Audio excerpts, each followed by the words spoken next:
binigyan ko ng investigasyon yung pagiging cyborg o yung hindi ibig sabihin ng cyborg na pinapaliwanag nila Gibson sa kanilang mga nobela na pagiging kalahati ng tao, kalahating makina.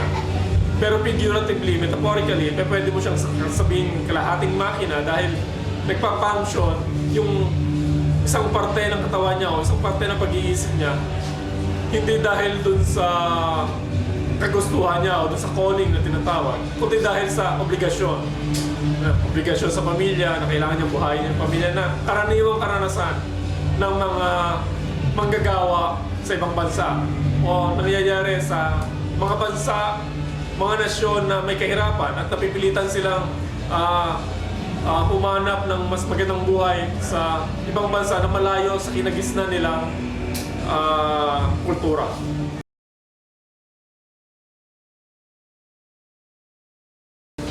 So, sa bahaging ito, nagkikreate sila ng mga imahinasyon na komunidad.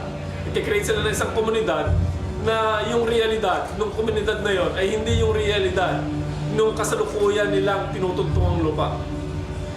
Kundi ito yung realidad nung pinanggalingan nilang lupa. At ginagawa nila ito para makasurvive sa mga emotional tensions nung mga pangyayari na nagaganap sa kanilang sarili at sa kanilang komunidad at sa kanilang lipunan.